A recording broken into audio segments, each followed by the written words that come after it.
I'm Boyd Clayton with the Utah Division of Water Rights. I have the enviable job of keeping you awake after lunch and being between you and taking the test and going back to doing what you want to do. So I'll try not to spend too much time, but hopefully we can close a couple of little gaps. We poured a lot of information into you over the last day and a half. My job is to try to kind of put that information in the boxes it belongs in and help you understand how it all fits together. So hopefully we can do that. One of the things I wanted to just mention, I hope one of the takeaways today has been that we're very willing to help you, and we're trying to make information available. That's part of our duty, is to maintain public records, as was just shown you on our website. There's a whole bunch of information out there, and he didn't touch even the treetops. And that's the trick with our website, is everything's out there if you can just figure out where it's at. Let me give you just a little tip about that, because that can be intimidating as you're looking for things and just can't figure it out. It's the same website that we use internally. And so it isn't like some places where that's just something they left for you and nobody else uses it and nobody knows how to use it and it's not up to date. It's the same dog food we eat. And so things tend to get fixed when we find them and they're broken. And we appreciate it if you find something that's broken and you bring it to our attention, because we use it too. And so we want it to work. The other nice benefit about that is if you need help, all of us use it, so we all are familiar with it. So you can call any of our offices or our Salt Lake office and Public Inquiry or any of our staff, and they can help you. It isn't limited to the person who just spoke to you or the two people in technical services. All of our staff use the website. And so if you need help, feel free to call and just ask a question. And generally we can steer you right to it. So the other thing I wanted to make you aware of is that we try to make everything that we have available on the website. And so it's probably there somewhere. You just might need steering to get there. If you are aware that there's something that's not there, that's our goal. So we'd like to hear about that too. Okay. With that in mind, let me start with can't go backwards. Let me start with this question. What is a water right and why do we have them? And I don't particularly enjoy speaking, so I'm going to turn it around.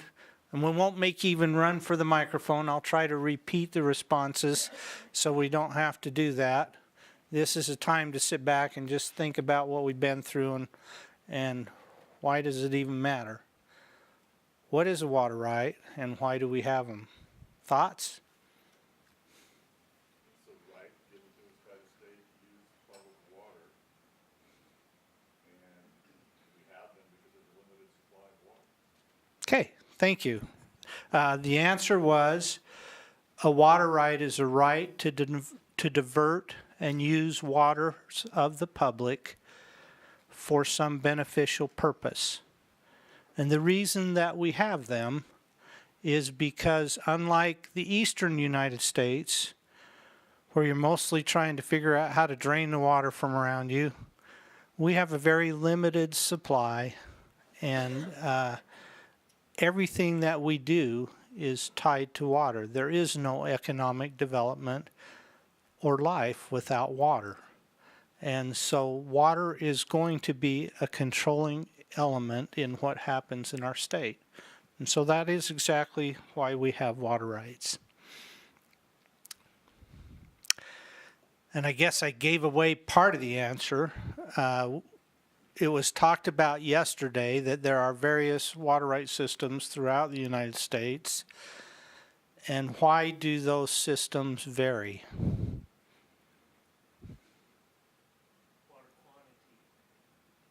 The answer was given water quantity, and I think that's one of the primary drivers, is that the conditions are different in different parts of the country, and so the systems vary based on the needs in that individual area. The federal government thus far has decided that water rights and management of water is an issue to be left to the states.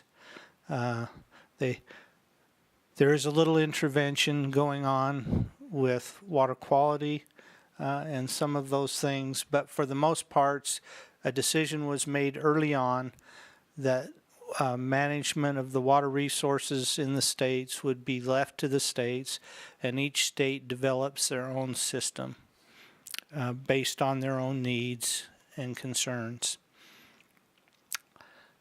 So in our system, well, just to back up a second, because I need to correct something I said earlier. In our system, there was a constitutional convention in 1896 before we became a state, and there was a committee as part of that convention that specifically studied water. Had all kinds of great hopes and aspirations about what they might define constitutionally about water. Like all good committees, they ended up backing away from almost everything. And so there are only two things mentioned in the Constitution about water. The one is that the Constitution in Article 17 confirms that there were existing rights, and they're confirmed in our Constitution that there are rights before statehood that are still water rights after statehood. So the other one is the one we talked about this morning. That's in Article 11, Section 6, about what cities may do with water rights and waterworks. And they decided that cities shouldn't alienate their water rights, their water works, and their sources of supply.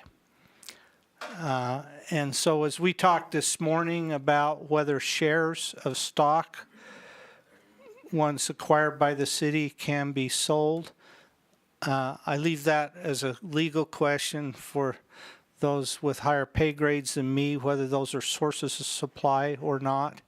They probably fall under sources of supply, would be my presumption. So they probably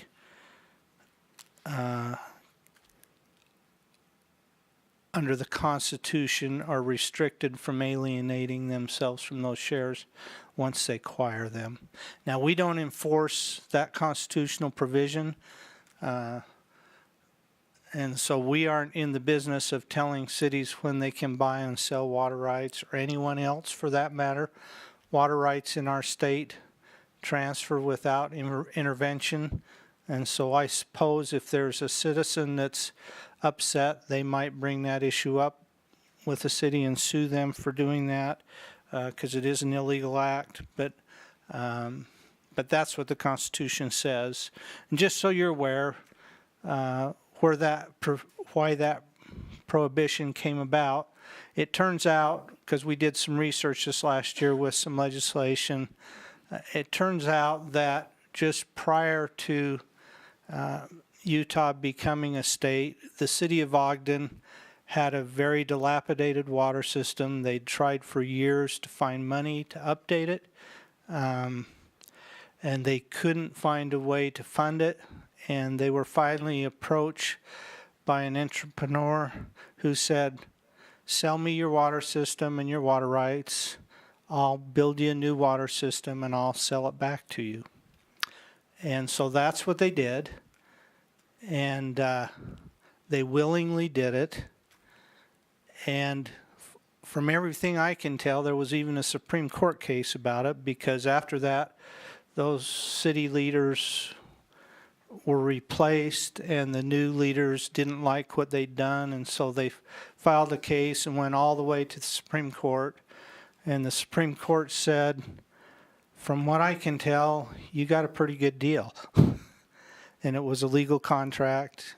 And so the Supreme Court did nothing about it. From all I can tell, it was not a negative experience. They actually got a new system. They were able to provide their needs, and they even repurchased it. But people were so upset about that happening that this provision was put in the Constitution. So just a little background. All right, on to basic principles. So we have a water rights system in the state. Initially, at the creation of the state, there was very little framework for our water rights system. The process in the past had been somehow providing notice. Sometimes it was sticking a notice at the post office. Sometimes it was putting notice on a stick and sticking it in the ditch. And then the way you really provided notice was you started to divert water, and if someone else didn't like what happened, they came and let you know about it, right? That wasn't a very progressive system for our state's economic development, and that became apparent early on. If we were going to have any success economically, we needed to have a system where the rights were known and what was available could be figured out. And so in 1903, our water rights statutes were initially passed that required an application to appropriate with the state engineer. The system was aimed at creating a written record of all the rights in the state. But we started from a difficult place because, as the Constitution acknowledges, there were rights that already existed and they weren't of record. They just were people had gone out, put water to use, and the way you found out they were there was you tried to use the water and they let you know. And so the section that we talked about this morning on the general adjudication, its purpose was to bring onto the record all of those rights that weren't of record. And it seemed like a fantastic idea when it started in I believe it originally started in 1905, the original adjudication statute. And the state engineer was charged to go out and build measuring devices so that they could figure out what water was going where, and he went out and did that, and it was left to the courts to just adjudicate the rights, and nothing happened. And so it was obvious that there was going to need to be more machinery than that for adjudication to work. And so in 1919, the adjudication statute was changed to require the state engineer to go out and make investigations and propose how the water rights should be determined. And so that's how the adjudication system that we have now began to work.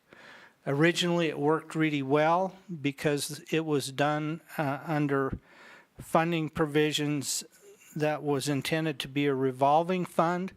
The state engineer was fronted some money by the legislature. He was to go out and do the investigations, make the proposed determination, and then the court was to assess all of the users the cost of doing the adjudication, and then that would replenish the fund and he would move on to the next area. It worked really well right up until the first decrees were issued on the Sevier River. And then the court came back and declined to assess the water users those fees, said they felt that was unconstitutional, and the wheels came off the bus. And so since then, adjudications have depended upon funding from the state legislature, and when they fund it, it happens. When they don't fund it, it doesn't happen, and we've languished getting adjudications working for the last 70 years. Fortunately, we've had a great advocate in the department and the governor the last few years, and there's been a huge infusion of money and desire to get adjudications in the state done so we can finally know what rights are out there. And so, as has been mentioned this morning, we're moving very quickly through the Utah Lake area compared to how we were moving. That adjudication's been going on since 1940. There's been more progress in the last 5 years than there have been in the previous 60. And so I'm very encouraged that we might actually get to the end of the row with adjudication and get all the rights on the record. All right, so back to my slides. Water rights are some basic principles that in Utah, water is a public resource. It's the property of the public. Rights are limited to the beneficial use. So you don't get right to control water, you get right to divert and put water to a beneficial use. The limit of your water right is the amount of water that's necessary to accomplish your use. The right is revocable if not used, meaning that there is a forfeiture statute in Utah that if you fail to use the water for a period of years, then it's subject to judicial forfeiture. Beneficial use is considered a public use in Utah. The legislature consciously made the decision to take the public water and allow it to be put to private use because they recognized that that use would provide economic growth for the state. And so it's recognized in the statute that putting water to use is a public use because it benefits all of us if it's used that way. Riparian control is defeatable. What I mean by that is in much of the country, at least the eastern part of the country, riparian law prevails. That means if there's water on your property or adjacent to your property, you're allowed to use a reasonable amount of that resource for your own needs. In Utah, water may flow by you, but you have no right to that river just because it's on your property or adjacent to your property. In fact, someone can file an application to appropriate and divert that water actually through eminent domain, gain access to build a canal to divert that water through your property and take that water away from your property. There is no riparian water law in Utah, just so you're aware of that. You have a duty as a water user not to waste water or to injure. It's a basic part of our water rights statute. You have a right to use the water beneficially, but not to waste it or to cause injury to others. And as I mentioned earlier, water rights in Utah are freely conveyable. There is no government restriction other than for municipalities in the conveyance of any water right. So it's a market transaction. It's recorded with the county recorder. Water rights transfer by deed. Okay? If you sell land and the water was appurtenant to the land and you say nothing in the deed, it transfers silently with the land.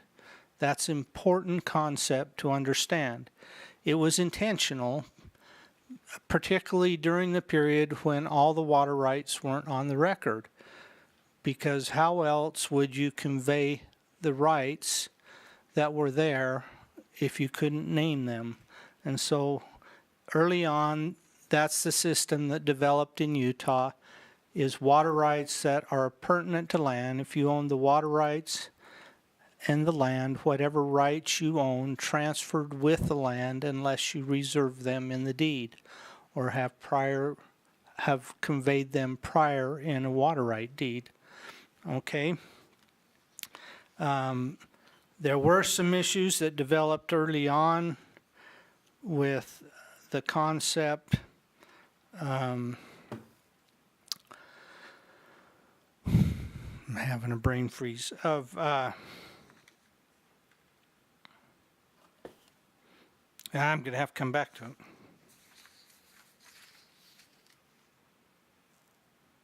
Oh, there it is. I'm sorry, the word slipped my mind. Adverse use. I wanted to use the term because it's one that has a legal foundation, but there are adverse use laws for land in our country or in general in life. There's the saying that holding something is 9 points of the law. That works with most things. It doesn't work with water in Utah. Early on, there was concern that that would lead to adverse consequences. So in 1935, the statutes were amended to make adverse use of water illegal. Yes. I'm looking at it, Western Water Rights off of your page, it says 1939. The statute was... Can you well, repeat the question? Yes. So the question is, when did adverse use really become illegal? And you may be right. It may be 1939. It was right in that period. Well, I think it might have... I think it actually may have been 1934 or 35, but the law then required you to adversely use it for 5 years. And so the Supreme Court said that things that started had 5 years to get done. You could only legally start it in 34, and so it was right in that period. But anyway, by 1939, there no longer could be an adverse use claim. Okay? So, just so you're aware of that, there are some adverse use rights that have occurred, but they had to have occurred earlier than that time. All right? All right. Thank you for correcting me. I appreciate that. All right. Have I been moving along? Nope. I got these out of order. Let me ask the next question. When do you need a water right? Whenever you use water. Thank you. The answer given was whenever you use water. As I mentioned, surface water law happened in 1903. For the first 30 years, groundwater there was no regulation of in Utah. In 1935, the legislature clarified that the statute applied to all public water. If you appropriate any water in the state, whether above or below the ground, you're required to file an application with the state engineer. How do you get a water right?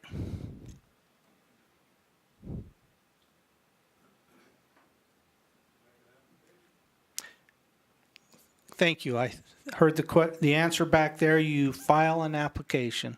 So you file an application to appropriate, and the state engineer then makes a decision on that application. That's how you acquire a water right.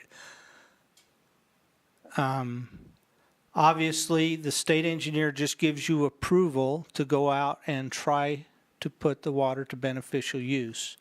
To actually get the water right, you then must put the water to use and prove you put the water to use, and then you get a vested water right. Okay? You can also purchase one.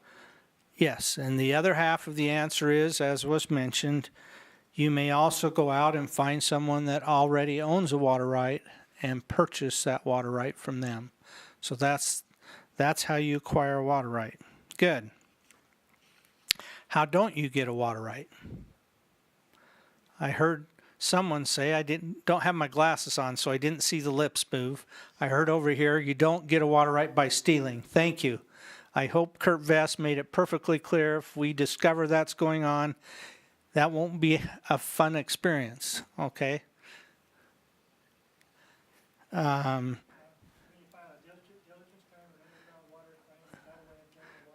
So the question is filing a diligence claim or an underground claim a way of getting a water right?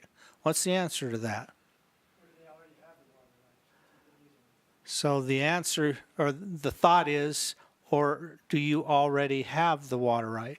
And that's what I wanted to bring up, is the filing of a diligence claim isn't getting a water right. What it is bringing onto our record your claim that you already have a water right. Okay? So our office does not approve diligence claims like we approve applications to appropriate, because it isn't a new appropriation of water. It's a claim that you already had been using water prior to the statute requiring you to file an application. Now, in a revision to the statute that occurred in the 90s, originally the diligence claim itself was to be prima facie evidence of the right, meaning that apparently there is a right. In the 90s, the statute was modified, and the state engineer now investigates diligence claims and is required to write a report which goes with the claim and can be used in any administrative or judicial proceeding that occurs. So we now review any diligence claims that are submitted, and if we aren't convinced that there actually is a legitimate claim, we will say that. That will be in the report that accompanies the right. And if you try to file a change application, we most likely will cite that report and resist granting the right, just so you're aware of that. But diligence claims are not a way to acquire a right. They are a way to evidence a right that already existed. Okay? And as I mentioned a minute ago, what else might you get if you try to steal a right? Enforcement, right? It can get very expensive very quickly. We're giving you one time out. Hopefully that won't come back to bite us, that we just slap your hands the first time, but the second time we'll slap hard. Okay, just so you're aware.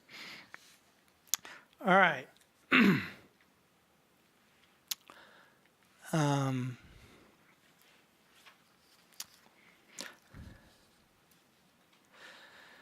As we mentioned, there are 4 basic places where water rights in Utah have their origin. There are applications to appropriate. There are pre-statutory rights, diligence claims, that, as we call them, they were rights that where water was put to use before the statute required you do anything else.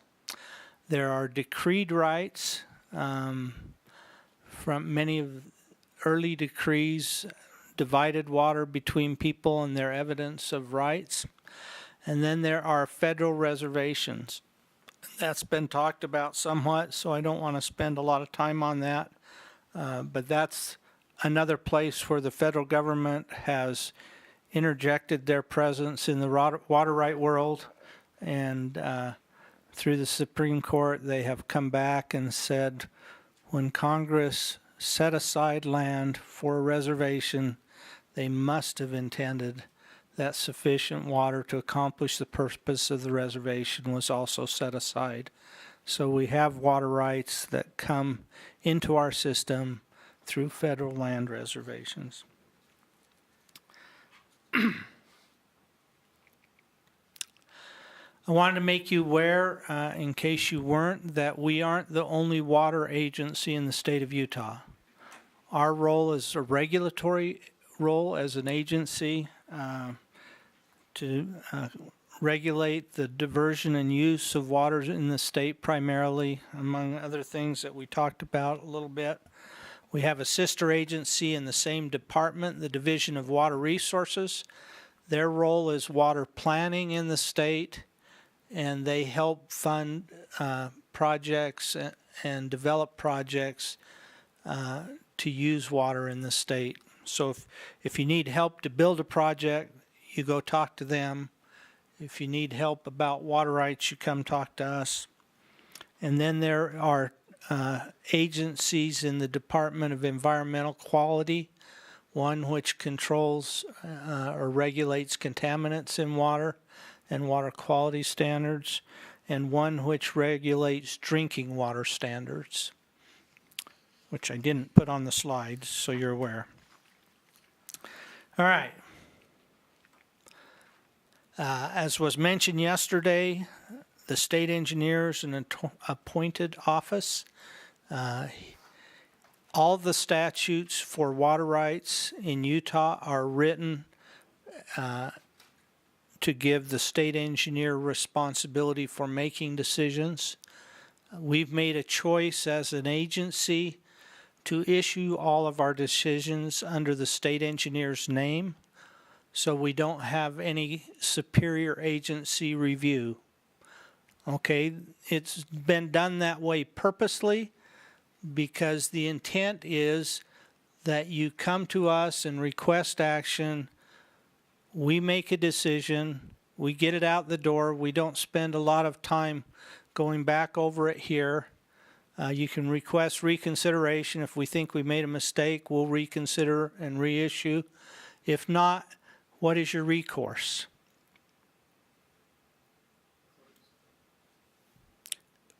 I heard the word court over here. That is correct. You don't go to the governor. You don't complain to the department. Neither of them are able to reverse the state engineer's decision. Your recourse is de novo review in the district court. And it's purposefully like that because water is so critical to having things happen that we're trying to keep the cycle as short as we can. So we'll make a decision.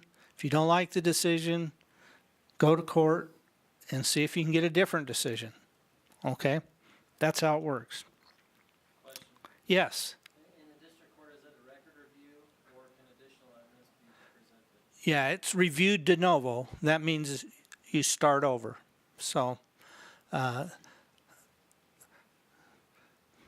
okay. Does that answer your question? I don't think I repeated the question.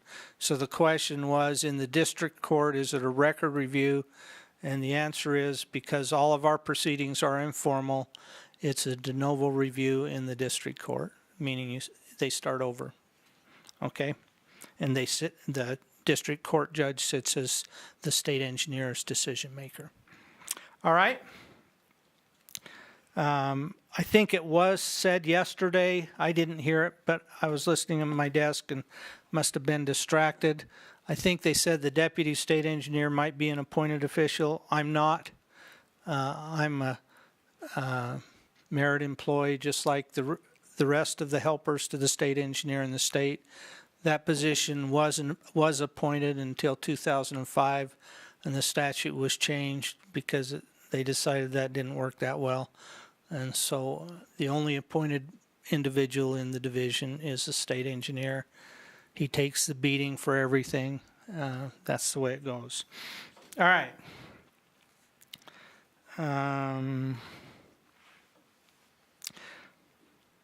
Over the last 2 days, we've told you that we do several things. The most important thing is we maintain water right records. We consider water right applications and take actions on applications. And the goal of those applications is to develop a record. So when you file an application, think about that. You're creating a record of a water right. So tell us enough about it so that when we make a record, it won't be vague. Okay? We then, based on those rights of records, distribute waters of the state or oversee the distribution of those waters. In many of the contested areas, then there's a river commissioner. We supervise his day-to-day operations and make sure he delivers water according to the rights of record.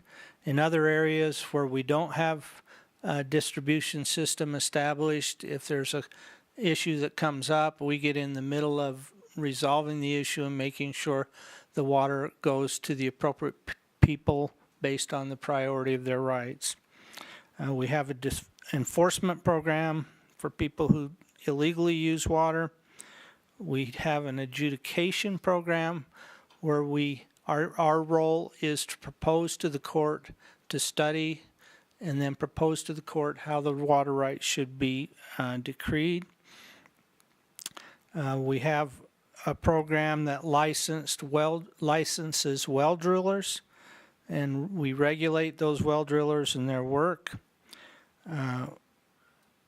We have the stream alteration program that we talked about that fits with the federal Clean Water Act program at times and can be a fast way to get past those federal permitting requirements where that applies.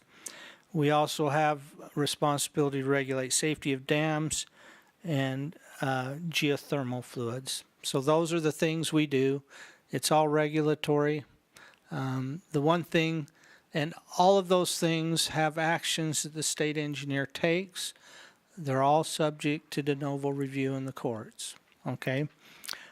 The other thing that we do that we talked about is that we maintain a record of water right ownership that we use to try to accomplish our duties.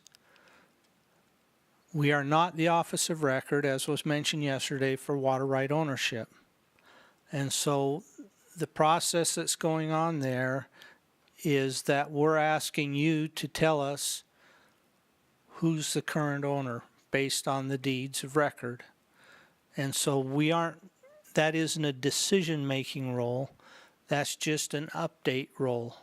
And so we don't make decisions when you file a report of water right conveyance. We either find that you've provided enough information that we can update it, or we find that you haven't and tell you to give us some more information. But that's not a decision-making role, and so so you don't request a de novo review if you don't like the fact that we ask you for more information on your rock, okay?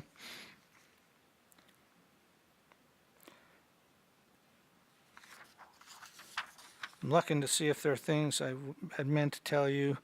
We did talk, I think they talked about deed addendums yesterday, and I just wanted to make sure you understand there's been a long history of problems with Utah's water right ownership records because we made the decision initially that deeds should be recorded with the county. The thinking was that the counties would send the state engineer information to update the records, and that was the way the statutes were originally written.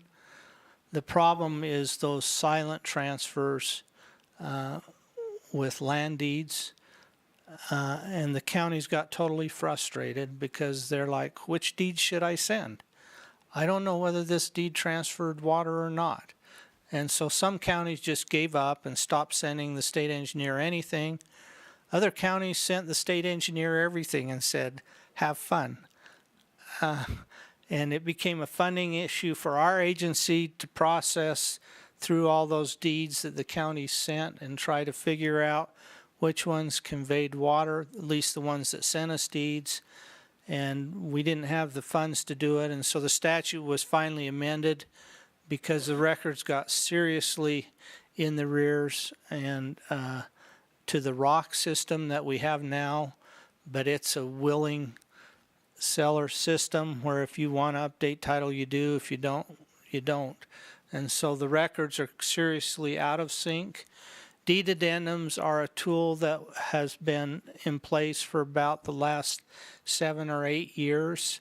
And the whole goal is to encourage people to be clear about water right transfers when you record deeds, and to try to go back to the original system where if you will be clear about it and specify on the deed addendum what's being transferred, the county recorder will send that to us and we'll try to get the records back in sync automatically. And so I think it's a great step moving back towards getting those records in sync. The difficulty is there's a lot of intermediate records out there that are missing, and so you still have to file a ROC to get caught up to the current transfer.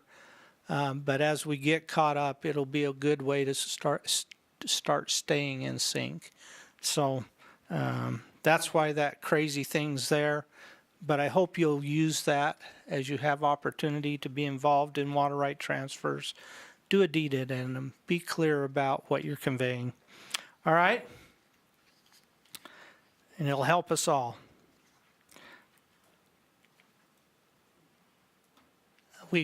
I think they talked pretty sufficiently about informal administrative process.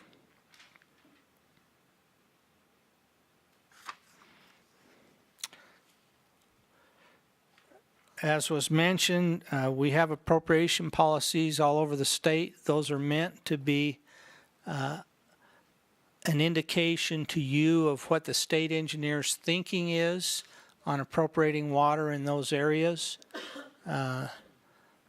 and are meant to be a guide as you try to seek out additional water in those areas. We talked about duty and depletion. I think they explained that fairly well. Are there any questions about that? No. I'll move on. This is a test question. Oh, yes. Okay, on domestic depletion, is it only with the septic system? Do you 20%? Or if you're on a community system, do you 20%? So the question was on domestic duty. Do we use 20% in depletion only on septic systems? What do we do with city systems? I believe was the question. Is that correct? And so what we are currently doing is that we only evaluate depletion for septic systems in setting that limitation for individual domestics. With public water suppliers, what we do is we approve applications with a diversion and depletion limitation and put the responsibility on the public water supplier to stay within that limit. So you can make the guess about how much depletion is going on with the people who are using the water. Does that make sense? Okay, there's another question back here.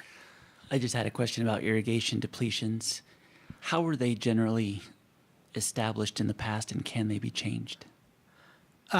They've been established in the past based on scientific studies. Originally, the first legitimate studies were using what was called the Blaney-Criddle equation that was developed in the 50s, 60s era. There have since been some new science that has come out and new equations. We regularly solicit studies from universities and scientific entities to set or to study irrigation use and help us understand the consumptive use from irrigation. We did a study, the last big study was in the 90s. We did a follow-up study a few years later where they tried to further refine it, and we found that we have kind of approached the point where the method of refining has more deviation than the deviation that's in the numbers. And so we're continuing to look at it and look at different methods to assess depletion, but we're kind of stuck with the study that we did in the 90s as the last definitive set of numbers that we're using. So you're aware the depletion numbers that we used when estimating irrigation, both the diversion and depletion, are based on flood irrigation of alfalfa. In the state of Utah, that's probably the most consumptive crop. And so we try to give you the benefit of the doubt that you're going to use the most consumptive crop and have been using the most consumptive crop, even though that may not be the case in all cases. As times change and people look for more flexibility, we're starting to have discussions about split season irrigation and all kinds of other schemes to try to optimize water use. There's going to be more focus on this area. And I think in the near future, you'll probably see some applications approved that do the same thing that we're doing with municipalities, where we just say, this is the limit of the water right. You have so much diversion and so much depletion. You measure it and stay within those limits. And we have historically used acreage as the easy means to monitor irrigation. It's worked really good for a long time, but as we try to move into a more flexible regime, we're going to end up having to give up just acreage as the check. So I think that's where you'll see things start to head if you want more flexibility. Does that answer your question? Okay. Any other questions? All right. Yes, I was. We'll get right back there. The one thing we've cut out of the seminar this year is the water use program. There is a couple of test questions on water use program. The majority of the water use in Utah at the present time is in irrigation, and it's been fairly easy to keep track of how much use there's been, because you could map the irrigated acreage. All the other uses are a lot harder to keep a handle on by monitoring aerially or some other way. And so we introduced a program in the 50s called the Water Use Program, where we ask municipalities to report their water use and industrial users to report their water use to us annually. That program's been running for 70 years now. It's always been a voluntary program. We never elected to be mean about it. And we just ask you to report your use. And people have constantly been trying to decide how are they going to use that data and give you answers based on how they thought you were going to use the data. In some cases, that meant they didn't give you data at all. In others, that meant they gave you skewed data. And so our sister agency, Water Resources, decided to start using that data in their water planning. And that recently made the news because they discovered the obvious. That's just water. That's information that is supplied by the water users, and we let you tell your own story.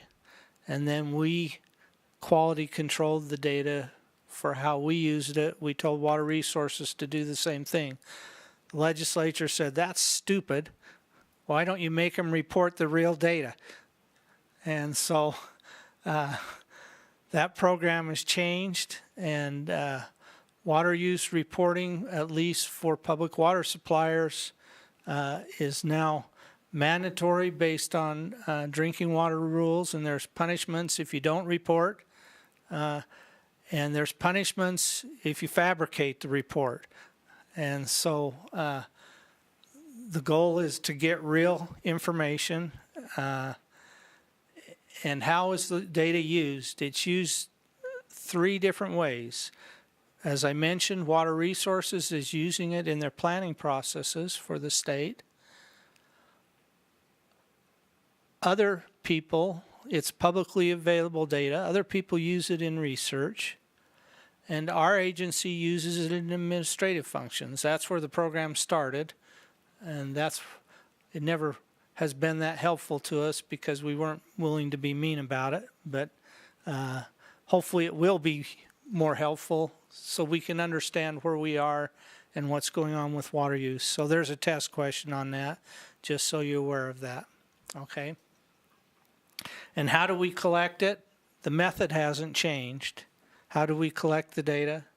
We send out a survey annually to each water user that has for a public water, all the public water suppliers and industrial water suppliers. We send out a survey to. Okay.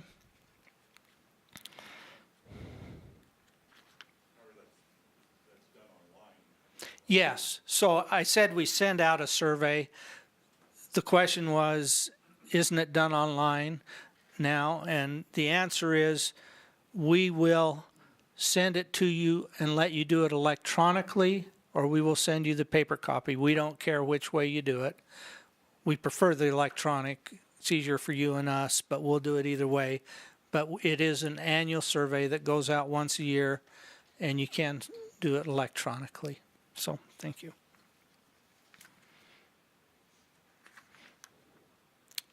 All right. I think I've about burned up all my questions. Anything else burning? You're probably tired of this and just want to get done with the test. Thank you for being here. Oh. Where can I purchase a partial flume? I'm not the right person to ask that question. Is there anyone in this room that can answer it?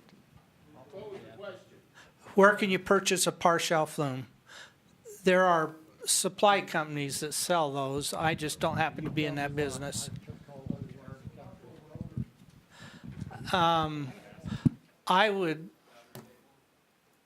You can have them fabricated. There are specifications for them out there, and a lot of people fabricate them, but there are pre-made ones that are available. If you want to give me your name and an email address, I'll send you some information. We buy or have access to people who buy them, and I can tell you where you can get them. So, what was that answer again? USA Blue Book. They have small ones in there. Okay.